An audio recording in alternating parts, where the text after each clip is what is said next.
Hi, I'm Dick Smothers, and this is my brother Tom. Hi, Tom. Hi, Dick. The original Smothers Brothers Comedy Hour was taped before a live audience at Television City, Hollywood, during the late 60s. But every time we perform, someone will ask us when we're going to bring the show back. So my brother and a couple of other people decided the time has come, so here we are. The show you're about to see first aired January 9th, 1969. Our guests were the musical genius Ray Charles and the comedic genius of Jackie Mason. Now, this was one of Jackie's rare TV appearances. Tom and I and many others always thought Jackie was a great comedian, but his career was short-circuited temporarily, at least, after a run-in with the powerful Ed Sullivan. And we thought he was just too good of an entertainer not to be on the air, so we asked him to do the show. And this is one of his great performances. I This think is a so. long piece, and it's I think it's one of the finest stand-up pieces ever done. I really think it's great. And then you change a few words, and it could be taped yesterday, but it was back in 1969. Also, Ray Charles mastered the blues, gospel, rock, and even country western. In fact, his biggest hit was the country classic, I Can't Stop Loving You. And you'll hear Brother Ray sing it in a few minutes. Now, here's the Smothers Brothers Comedy Hour. Here's what it was like, January 9th, 1969. Smothers Brothers Comedy Hour, 0216. Air, take one.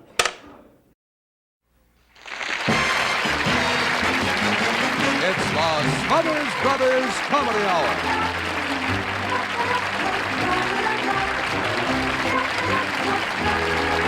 With guest star Jackie Mason. Special guest star Ray Charles.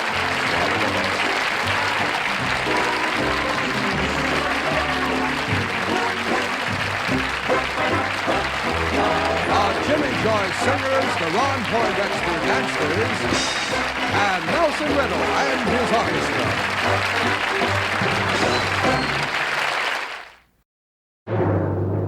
orchestra. From Television City in Hollywood, ladies and gentlemen, the Smothers Brothers.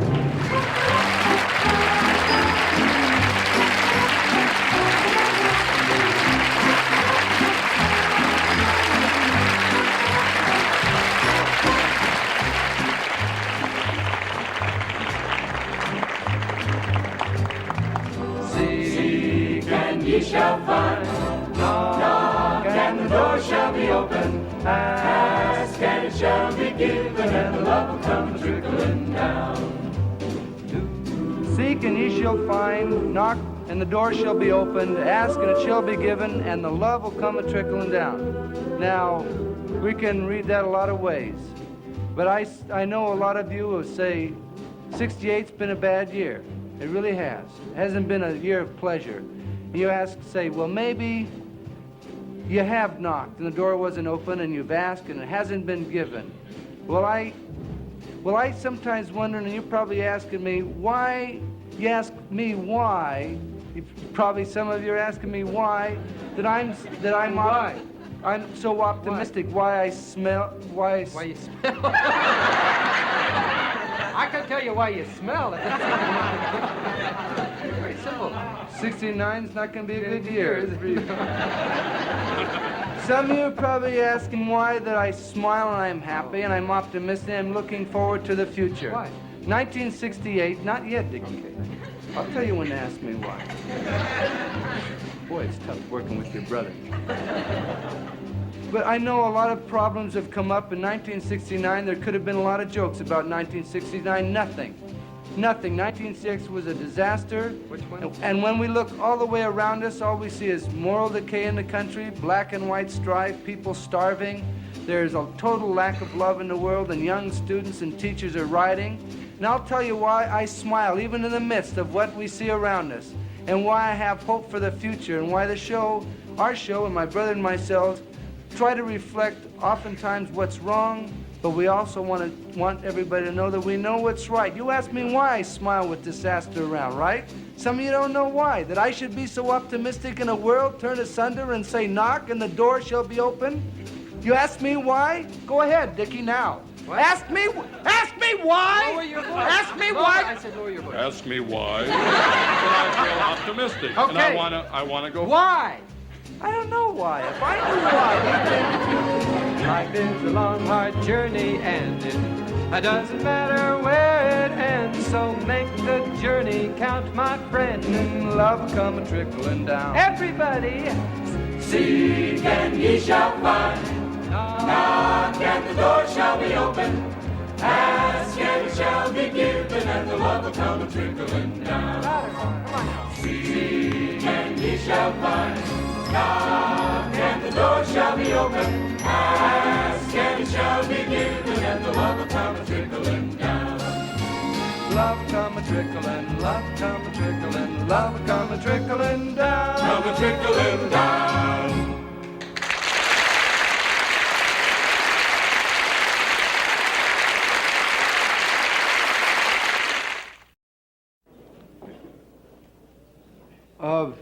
Oh, hi there. Ladies and gentlemen, our next guest is one of the chosen people, which just goes to prove that some of our best friends are chosen. Ladies and gentlemen, Mr. Jackie Mason.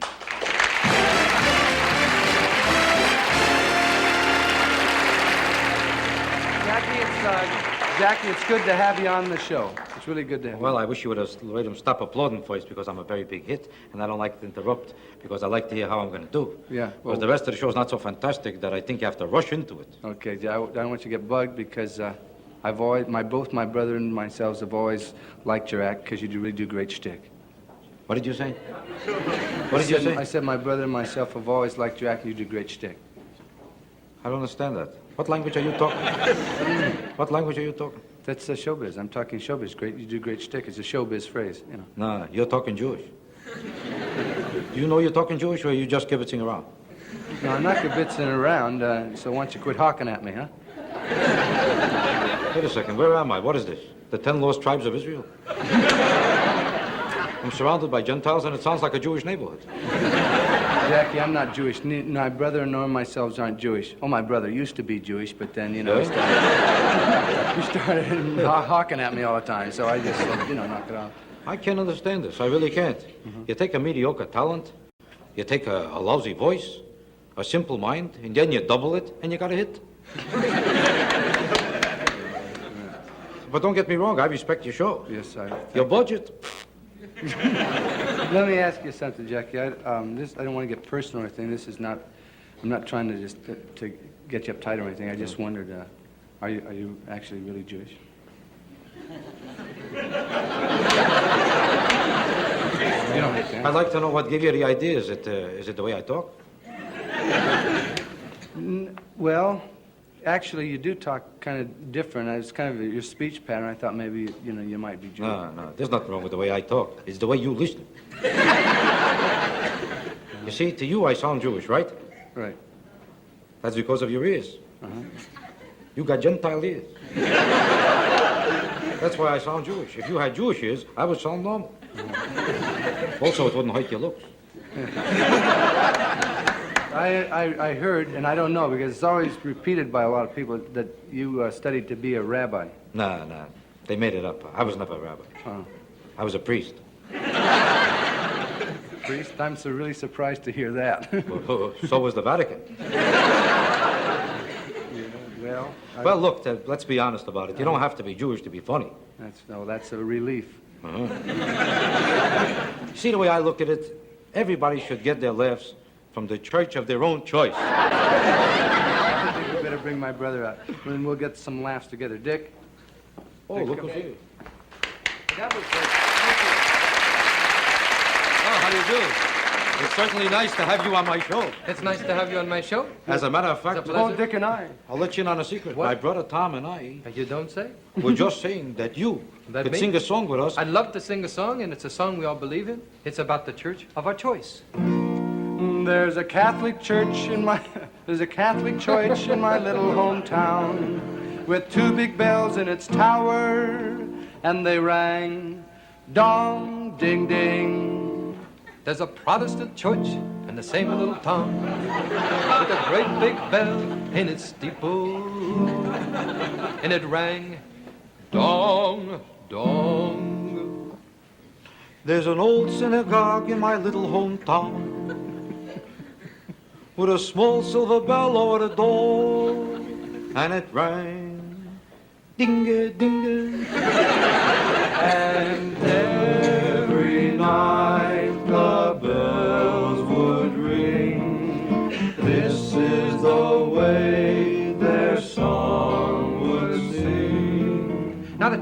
big bells high up in the Catholic tower would ring. You said shower. My brother made a mistake. You said Catholic shower. I know it. Boy, I heard it right away. You said Catholic shower. I knew I Were said you having a drink with Jackie before the show? You said Did you hear him say Catholic What do you want from me? I got my own troubles. He heard it, and I apologize. Okay. Now, Do you know anything at all about the Catholics? no. They'll get you. All right, then you do it. Then I'm probably not safe here either. Well, there was these two big bells in the Catholic tower, and they rang. Dong, ding, ding. Then the great big bell in the Protestant steeple would answer, dong, dong.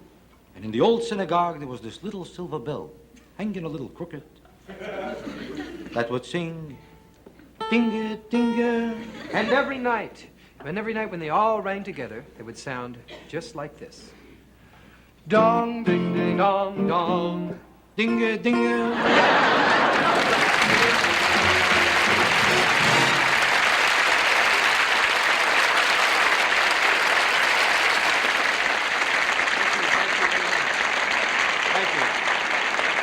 Thank you. It's not necessary. Please, it's not necessary. Please. That's all, huh? You know, to me, it's a special kick. There's no other show probably in the whole world that has such a spirit of warmth, of brotherhood. This is the only show where nobody cares who you are, what you are. They judge you as a human being, not by your religion. Am I right, mister? As a man who's not too intelligent to boast, what would you say? Because this is the spirit of brotherhood that we hope would pervade our whole society. Because it makes no difference what a person is. Like, here's a man, I don't know what he is. I don't care what he is. It's none of my business. I don't like this man. But I don't judge a man by his religion. I don't even judge him by his color, because that's nobody's business. Like, here's a man, I don't know what he is either. I don't know what you are. But I'm not better than him. I'm not better than him. I'm better than this guy. Nobody is better than anybody else. That's the essence of democracy. Do you understand what I'm talking about, mister? I asked you 3 questions. Don't you know anything? This is true all over the world. There's too much hate and violence. How many people really believe in brotherhood? Very few. When I go, it'll be all over. I'm on the wrong side. I found out in this business you can't please everybody. Some people like you, some don't. Do you notice that? I think in your case, most people don't. But it happens to be true. Do you notice that? You can't like everybody. You can't enjoy everybody. It's almost impossible. The best we could hope for is a degree of tolerance to at least appreciate the right of other people. You got that so far? Are you Jewish? No? Get out. Because people are basically all the same. I don't care if a man is white or black. It's nobody's business. People are all the same. Let's be honest about it. A man is born black. Does that make him worse than you? There's nobody worse than you. Except this guy. I found one guy worse than you. There's people worse than you, too, but I never met them, I'll be honest.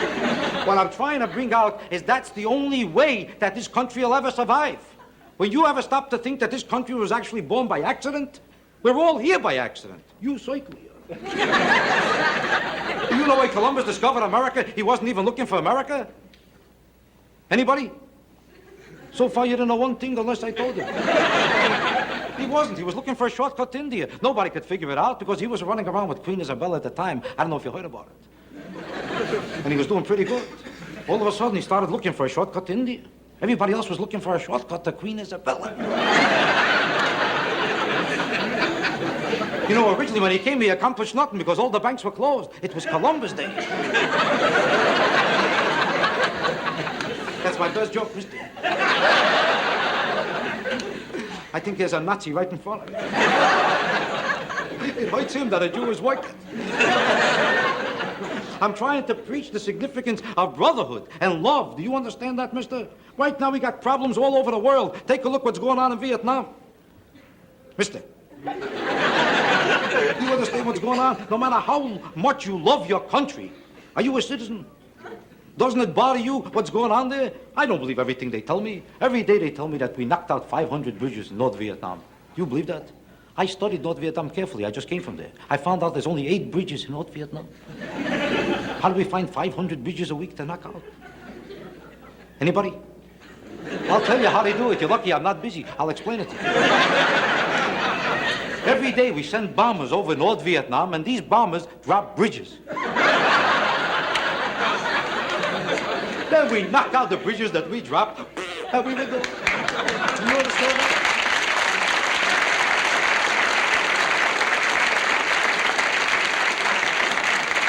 Well, thank the Lord. About time you applauded something. I was admitting to admire how you could control yourself. Now you either laugh it up or get out. I don't even. Let me tell you a true story. Are you busy, miss? Listen to this. You're not too thrilled about these jokes at all, huh? Why don't you sit with him? We'll keep all this clips on. I'm trying to bring out something to you. Like right now, we should rededicate ourselves to our country. We ought to thank the Lord for the fact that we even live here. How many countries would let a man in your condition sit right in the front? You know what kind of a country this is? It's like Richard Nixon said only last week, and I don't want to make fun of him because I'm proud of the fact that we have a man like him to become the president of our nation.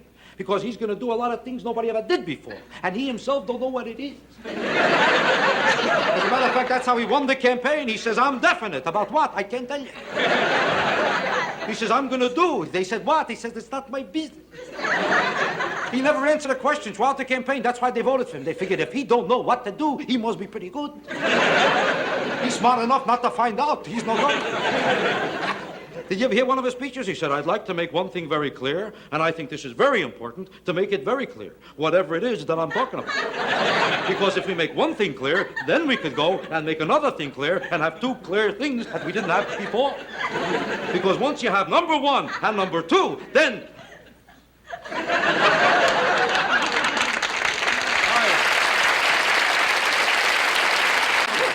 Help out, don't get out. I don't mean to pick on you. I only pick on you for one reason. I don't like you.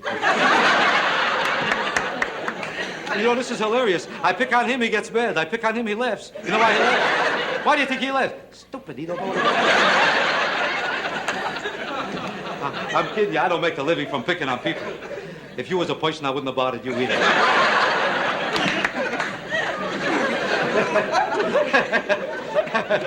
I just told myself a better joke than I told you. Don't get the wrong impression. I don't want to mix in politics because this is none of my business.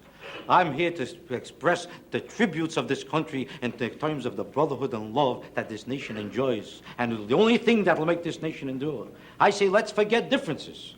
Let's get together once and for all and get the Germans. That's the only way. Not that the Germans are bad people, but if you're Jewish, because I feel brotherhood here more than any place else. Like here's a black man sitting right in front of me. Look how I can tell. I know my business. You want me to tell you the truth? You're as good as this guy anytime. And I'm not too crazy about this guy. That's right, because we're all here by accident, and we didn't pick out the color we were born. Did somebody call you up before you were born and say, Mister, what color do you want? It's an accident of birth. If somebody asked you for a color before you were born, the chances are you never would have picked white. I'll bet you would have picked pink. That's right, then what would you do if you were pink and everybody else was light blue? Where would you go? Everybody would say, you hear about that pink guy? He's moving into the neighborhood. I'll ask you another question, as long as I'm not busy. You see, if it's such a thrill to be born white, I'd like to know this. How is it every time the sun comes out, every white person lays on the floor like a dead horse, desperate to turn brown? Somehow born brown, not so hot, but turn brown. I was just in Miami Beach. They were admiring a guy with a tan there. What a tan! They couldn't get over it. Then they found out he's really colored. Get out!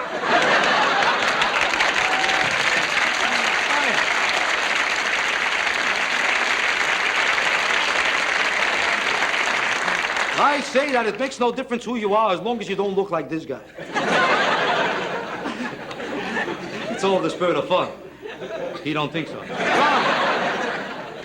Ladies and gentlemen, I want to thank you for the opportunity of really seeing me here in person. May God bless me and keep me. I shall have nothing to worry about for many years to come. I happen to be a wonderful person, and that's why I want to wish myself from the bottom of my heart the very best of it. Thank you very much.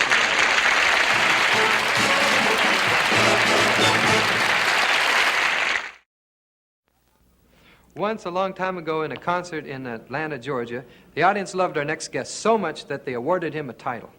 And that title was more than deserved. Ladies and gentlemen, it's my pleasure to present the genius, Mr. Ray Charles. Hey, hey.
It's useless to say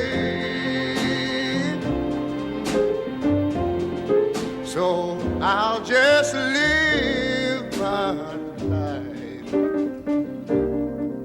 in dreams of yesterday.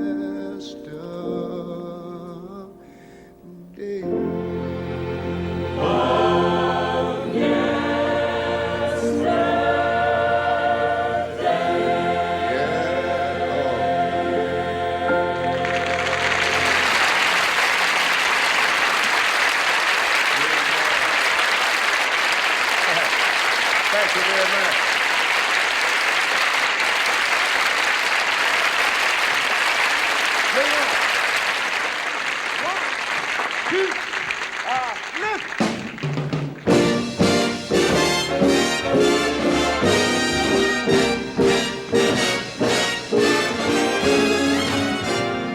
You made me love you. I didn't want to do it. I didn't want to do that. You made me want you. And all the time you knew it. I think you've always known it. You made me happy sometimes. Yeah, you made me glad. And there were times, baby, You made me feel so bad. you made me cry for. I didn't want to tell you. I just didn't want to talk about it. I want some love, that's true. Yes, I do, indeed I do. Don't you know I do, baby? Gimme, gimme, gimme what I cry for. You know, you got the kind of loving that I can die for. You know you made me love you. Huh?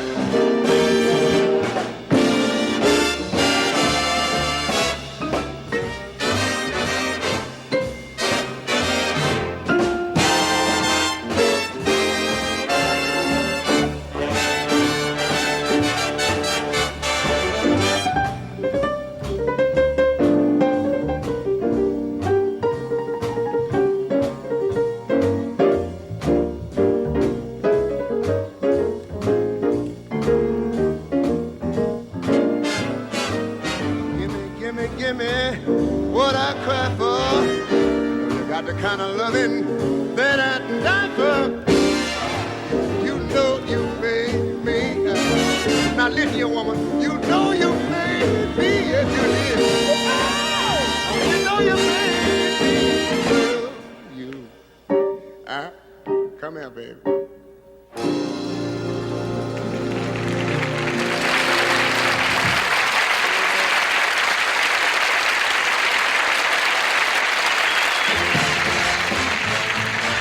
We'll be right back with Ray Charles, Jackie Mason, and our Smothers Brothers Minority Report on the second half of the Smothers Comedy Brothers Hour.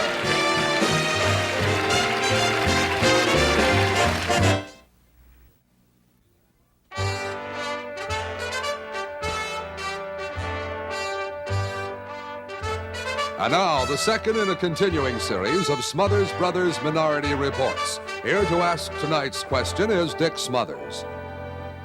On our first minority report, we asked our guests how they felt about the way the government spends their tax dollar. And tonight, based upon the fact that over 200,000 young Americans were drafted last year, our question is simply this. What do you think about the draft system? Okay, our first guest tonight is once again Mr. Kapowski. We're here tonight, Mr. Kapowski, to ask your opinion of the American draft. Oh, it's beautiful, your American draft. I guess your American draft much better here than in Russia. Does everyone have to serve in the Russian army? Oh, no, it's very easy to evade the draft in Russia. Oh. You see, in Russia, everything is political. First, you get your political notice. Uncle Kosygin wants you.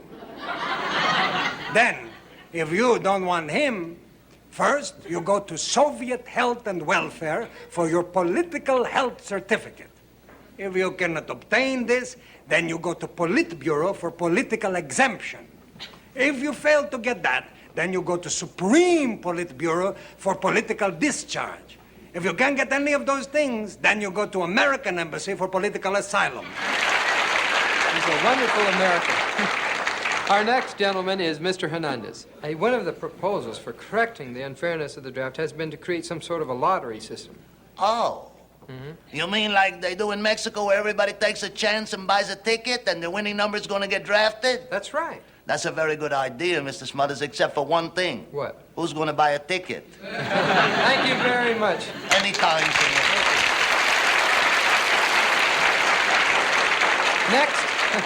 Next we have a lady from New York, and her name is Mrs. Klein. Did you ever have any personal experience with the draft? Oh, yes. The draft hit our neighborhood very hard. Our neighbor's son, Tony Salvatore down the street, Mrs. Acropolo's boy, Nicky, my own son, Saul, they all received their draft notices, and it's so sweet. Once a week, we mothers gather in each other's houses to read our son's mail, and it comes from all over. Winnipeg, Toronto, Vancouver, Thank you very much, Mrs. Klein. Don't mention it. Hey, we'll see you next week. All right, if you don't get drafted. Don't worry, I'm over age. Now, from San Francisco, Mr. Harris. Hello, Mr. Harris. Hello. Today's Minority Report deals with the question, do you think the draft laws are fair in this country? Now, that's a very interesting question. I believe that the draft laws show absolutely no racial discrimination whatsoever. In fact, I believe that the black man has an even better opportunity to be drafted than the white man. And the equality does not stop there. Why, here at home, sometimes we're asked to ride at the back of the bus. But when we're called into the armed services, we're moved immediately to the front. Now, that is more than equal opportunity. Tell me, do you have any suggestions on how the draft laws might be improved? Well, now, I believe that when you're fighting for a real direct cause, in other words, when the actual freedom of Americans is directly placed in jeopardy, I don't think you need the draft laws. Well, well, thank you very much. After all, now, we didn't need them in Watts in 65, Chicago in 66, Newark and Detroit in 67, Chicago I understand.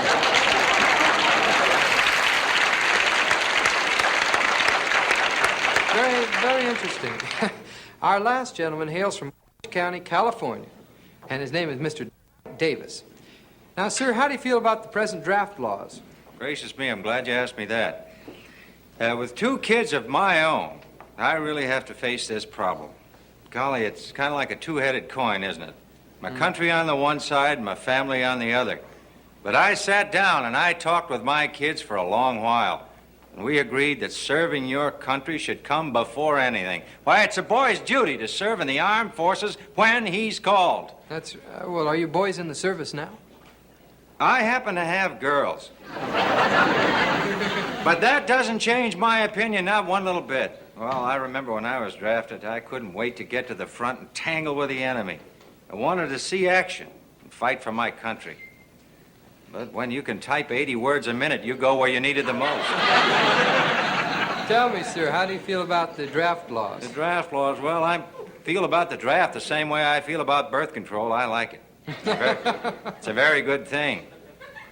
Yeah, thank you very much. It's a good thing for your Negroes, your Jews, yeah, your Polacks, I'm sorry. your undesirables.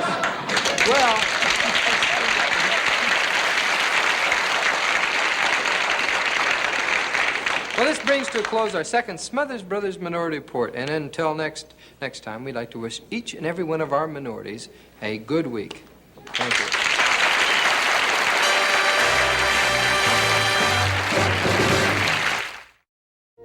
Tell me, Ray, what are you so happy about? I'm not happy, man. I'm singing the blues. I'm singing about people suffering. Oh, you see, when my people suffer, they call it source. Well, what's the difference? Well, when you got the blues, you sing, but when you got source, you krijgt. Well, what's a krijgt? See, a krijgt is a groan. It goes like this. Oy, wees mir. You mean like... Oh, boy. Wait a second. That was no krijgt, that was a jifke. Wait a second. I think right now you're ready for me to show you how to really sing the blues. I know you're considered the greatest blues singer in the world, but everybody could stand a little improvement. Mm-hmm.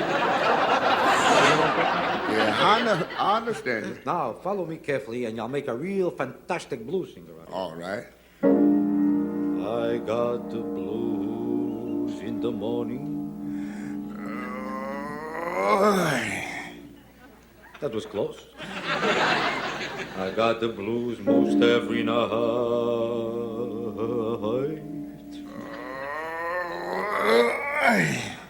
I think you're getting worse. Oh, sorry. I got the blues every time my baby don't treat me right.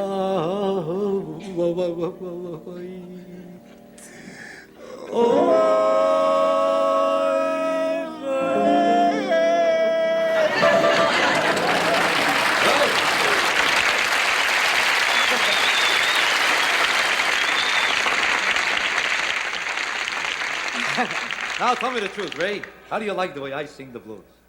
Man, that's source. Thank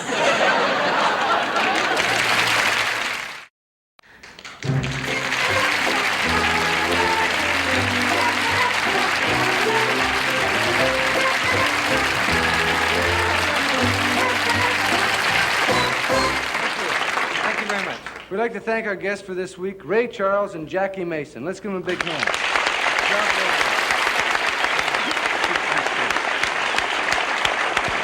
We'd like to give a special thanks to the Minority Report people, Michael Constantine, Betty Walker, Mel Stewart, Murray Roman, and Kenneth Mars. That's right. Next week, our guests will be Lee French, the Klingers, and Andy Williams. So we're looking forward to that. Before we say goodnight, a man named Chuck Braverman, a young filmmaker, made a film for us called American Time Capsule that probably a lot of you saw, that summed up the 200 years of American history in 2.5 minutes. So we asked him to make the same kind of look at 1968, the year that was. So as soon as 1968 was over, Chuck stopped his camera down and ran to the drugstore, and yesterday the film came back. Right, and he spent all day cutting up and putting the pictures together, and they're all finished. So here it is, ladies and gentlemen, hot off the reel, The World of 1968.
Hi, I'm Dick Smothers, and this is my brother Tom. Hi, Tom. Hi, Dick. The original Smothers Brothers Comedy Hour was taped before a live audience at Television City, Hollywood, during the late 60s. But every time we perform, someone will ask us when we're going to bring the show back. So my brother and a couple of other people decided the time has come, so here we are. The show you're about to see first aired January 9th, 1969. Our guests were the musical genius Ray Charles and the comedic genius of Jackie Mason. Now, this was one of Jackie's rare TV appearances. Tom and I and many others always thought Jackie was a great comedian, but his career was short-circuited temporarily, at least, after a run-in with the powerful Ed Sullivan. And we thought he was just too good of an entertainer not to be on the air, so we asked him to do the show. And this is one of his great performances. I This think is a so. long piece, and it's I think it's one of the finest stand-up pieces ever done. I really think it's great. And then you change a few words, and it could be taped yesterday, but it was back in 1969. Also, Ray Charles mastered the blues, gospel, rock, even country western. In fact, his biggest hit was the country classic, I Can't Stop Loving You. And you'll hear Brother Ray sing it in a few minutes. Now, here's the Smothers Brothers Comedy Hour. Here's what it was like, January 9th, 1969. Smothers Brothers Comedy Hour, 0216, air. And will allow us to make a film that has nothing but beautiful things in it. Right. Good night, everybody. Good night.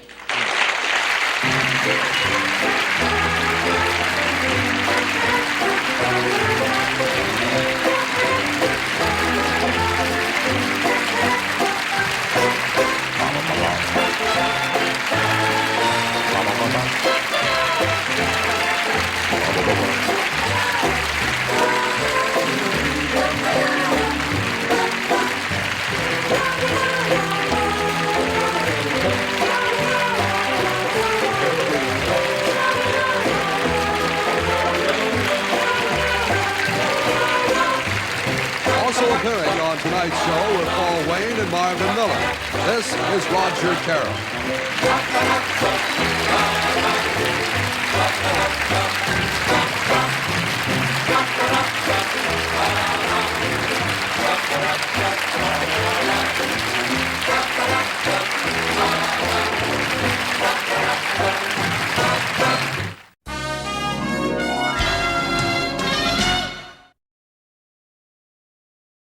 We hope you enjoyed that show. We had a great time taping the show and working with such great entertainers. And I think, looking back now, that one of the things that gave the show the surprises a lot was that sometimes you tune in and you find young performers just starting up. You've never seen before, yeah. Never seen before. But on this show tonight, we had two performers that really at the top of their form. I think it's probably, as a live performance on tape as it was done, was probably one of the best presentations of Ray Charles that was done in that time, because the exciting part was Nelson Riddle's orchestra, one of the great orchestras of all time. Yes, Nelson Riddle backed him up. It seemed to be shot well. It seems contemporary. And what I really liked, it was fun, working with Ray Charles, number one, had a great sense of humor. You could put him in any situation, and he would never say, no, I can't do that. Just put me in front of the piano. He would do anything for you. And to have him set up, like in the finale, do the musical setups for each of the skits. I thought it's a thrill to see him. I mean, that's quality setting up. That's real quality. And then, as we said, Jackie Mason coming out there at the top, very top of his form. He moved. He related to the audience. I think young comics, if there's any young comedians, I think you watch that performance, tape it or whatever, and see those are the skills you really have to get. That was about a 9-minute piece, one of the best stand-up pieces I've ever seen him do. Jackie Mason was a big fan of the Smothers Brothers. I remember coming back in Las Vegas, he came back and he says, I don't know how you guys do it, but you do it good. I've never seen anything like that before, but I hope I don't do it again. And he was and every time we worked with Jackie Mason or Jackie Leonard, by the end of the week, we were going, hey, you little cocker. We just started talking like Jimmy Durante and everybody was doing Jackie Mason at the time, and one of the best stand-ups. And if he'd had a brother, he'd have been so much better. How good could they be if it takes two comedians to do one show? You notice when I work alone. I don't hire partners. Once a guy needs a partner, I know he's got no talent. Didn't hurt my career. I don't want to lie to you. It didn't help me either. I would say it stayed about neutral. It was a lot like sweeping up in the kitchen. Doesn't help your career, doesn't hurt, but it just cleans the floor. Everything you do doesn't have to help or hurt your career. I did it because I knew these were two Gentiles out of work, so I figured I'll help them out a little. They said things that that made some people disturbed, some mad. They weren't exactly totally conformist in their thinking. They were Saturday Night Live 25 years before Saturday Night Live. And everything you see that's offbeat or weird or crazy on Saturday Night Live today is very acceptable because we live in a different world than we live in those days. Those days, if you were even slightly nonconformist, you look like a revolutionary. And what about Chuck Braverman? Chuck Braverman's piece caused more controversy, more talk. His first piece he did for the Smothers Brothers was a History of America in 3 minutes, very fast, kinetic, very fast cuts. Yeah. And then at the end of '68, we asked him to put together for the Smothers Brothers Comedy Hour a recap of 1968 and all the things that happened, a very disturbing year. Well, American Time Capsule, I think Tom will back this up, garnered, when they were beginning to have some critical problems with CBS and the press and the anti-war movement, and so they needed a little positive boost, and American Time Capsule garnered the largest positive mail response that they had had up to that time.